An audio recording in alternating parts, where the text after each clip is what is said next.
Donald Trump, président des États-Unis, qui a lancé son opération Fury épique, qui dit qu'il va en avoir pour 4 semaines et qui appelle les Iraniens à reprendre leur destin en main et ceux qui sont encore au pouvoir à déposer les armes.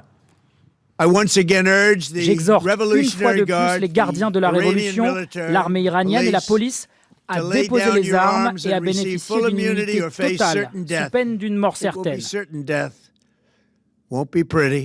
Ce ne sera pas joli. J'appelle tous les patriotes iraniens en quête de liberté à saisir cette occasion. Soyez courageux, soyez audacieux, soyez héroïques et reprenez le pouvoir.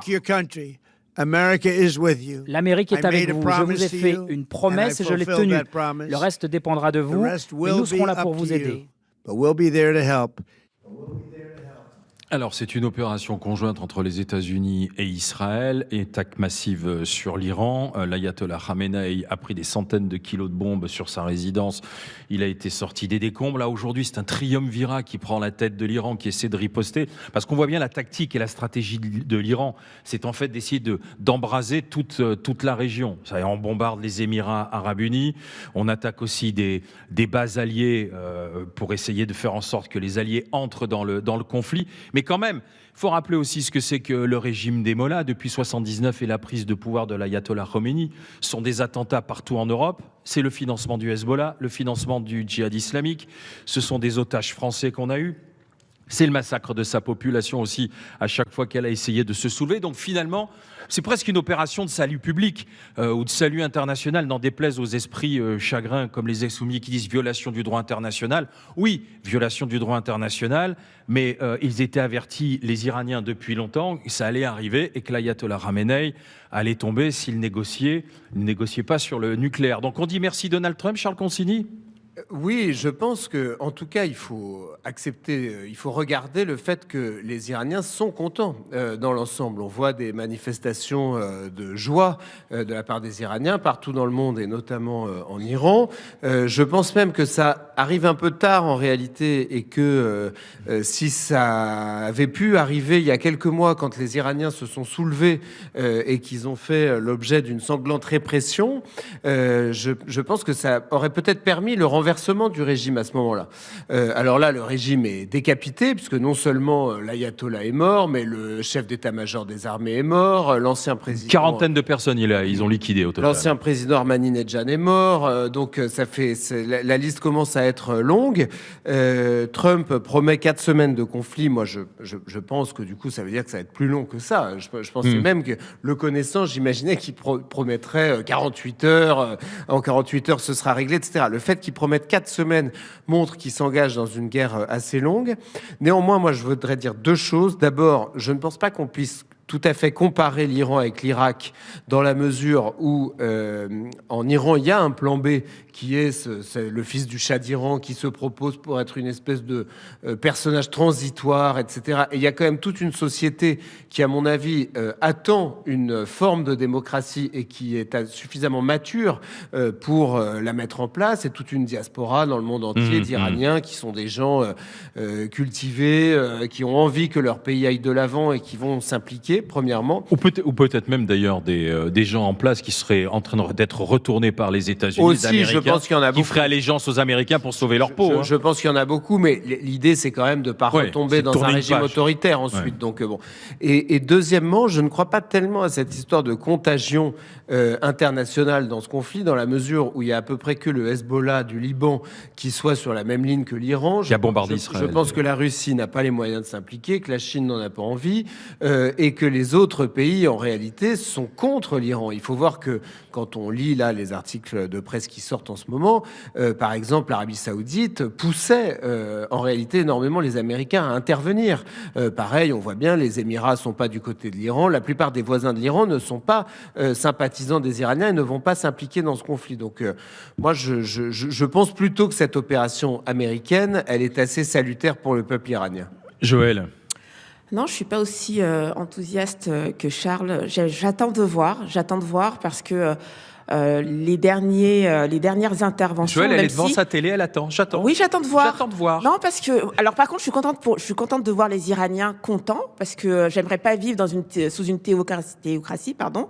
Mais j'attends de voir. Parce qu'ils mouraient, les Iraniens. Oui, complètement. Donc toutes ces dernières semaines, on allait les abattre à l'hôpital, dans les rues. Mais j'attends de voir dans quelques mois, même quelques années, parce que si on prend l'Irak et la Libye, on en est à plus 13 ans, je crois, ou plus 15 ans, et plus 20 ans peut-être même plus pour l'Irak. Tu peux pas très franchement, tu peux pas comparer l'Iran de 90 millions d'habitants avec une jeunesse éduquée, savante, à la Libye. Mais moi je crois que la démocratie s'importe pas avec des bombes. Je crois pas que ce soit comme ça, que ça fonctionne. Bien sûr, dans un monde idéal et dans Il était une fois, les Iraniens vont vivre maintenant en paix, le chaos, avec une belle démocratie. Oui, je crains le chaos. D'autant plus que l'Iran, c'est un pays qui est déstabilisé et un peu manipulé par l'Occident depuis de nombreuses années. Je rappelle quand même les faits. Cette république islamique qu'on combat aujourd'hui, quelque part, on l'a un peu installée. Donc, c'est bien de combattre les monstres qu'on a nous-mêmes créés. C'est génial parce que là, waouh, quelle belle réussite. On est maintenant les héros de l'histoire alors qu'en fait, on a mis en place une république islamique. C'est génial. Donc, moi, j'attends de voir. On l'a pas mise en place. L'ayatollah Khomeini était en France. On a été peut-être dupe à l'époque, mais on l'a pas mis en place. Surtout que derrière, souviens-toi, l'ayatollah Khomeini et le djihad islamique et le Hezbollah ont commencé à taper les intérêts français, à enlever des otages français. On s'est peut-être fait tromper, mais on n'est pas des naïfs.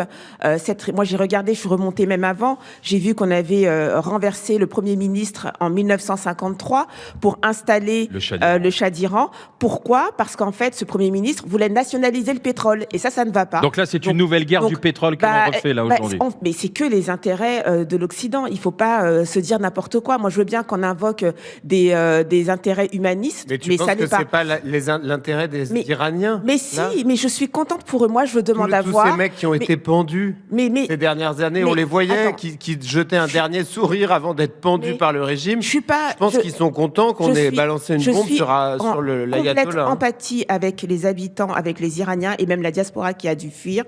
Mais avant d'applaudir, je demande à voir dans quelques années. Je n'ai pas pour l'instant d'exemple de démocratie qui se soit importée par les bombes. Voilà. Bruno Poncet. Moi, je suis d'accord avec Joël. En plus, faut quand même pas oublier que la plupart des gens voulaient la chute du Mollah, sauf qu'ils veulent pas le retour du fils du Shah, parce que le fils du Shah, la plupart des Iraniens qui sont en France ont fui l'Iran avant la chute du Shah, parce que c'est le Shah qui les torturait dans leur prison.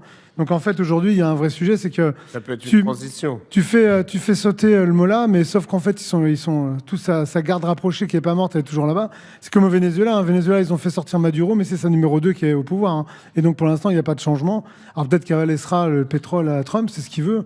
Mais moi, je trouve qu'en Iran, il y a un vrai sujet, c'est que là, aujourd'hui, il n'y a pas d'alternative. Ça te rassurait de savoir qu'éventuellement, l'Iran aurait la bombe nucléaire?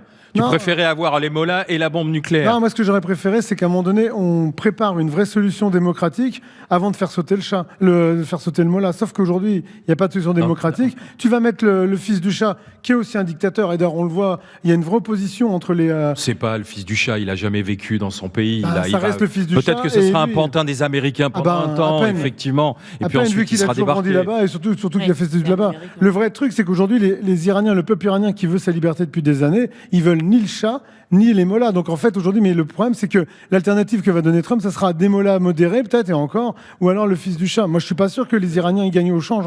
On peut quand même espérer et faire crédit aux Iraniens d'arriver à prendre en main leur destin eux-mêmes. Oui. Mais moi, ce que je trouve dingue en France, c'est que l'extrême gauche française a eu plus d'empathie et d'émotion pour la mort de l'ayatollah Khomeini que pour le jeune Quentin. Pour Khamenei. Tu es sous les bombes, tu es sous les coups de ces nervis. C'est quand même intéressant.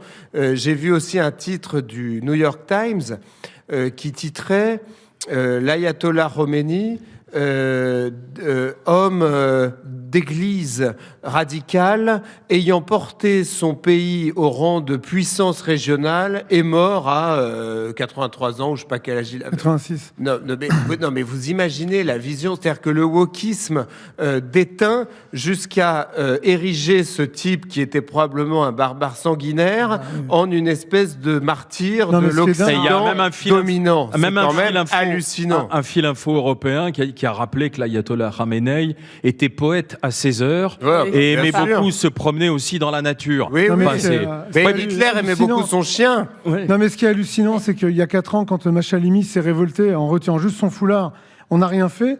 Macron a serré la main de l'ambassadeur de l'Iran, faut jamais oublier ça, et qu'aujourd'hui on est en train de t'expliquer, c'est bien d'en faire sauter le mot-là. Moi je suis désolé, depuis 4 ans, et même on peut revenir avant, il y a eu d'autres révolutions avant en Iran qui ont été des tentatives et qui ont été finies dans un bain de sang. Depuis janvier, je crois qu'on parle de 10 000 morts. Et encore 10 000 morts, je crois que c'est la face hausse de l'iceberg. Donc en fait, aujourd'hui on est en train de se rendre compte que nous occidentaux, on regarde ça depuis des années en laissant faire, pour finir à quoi? De dire aujourd'hui, le Mollah est tombé. Ouais, mais le Mollah, derrière le Mollah, il n'y a rien. Bah tiens, dans un instant, au 32-16, on a un appel qui vient d'Israël. C'est Roy qui est avec nous, les chefs d'entreprise dans le nettoyage. Alors lui, il veut dire merci Donald Trump, merci Benjamin Netanyahou.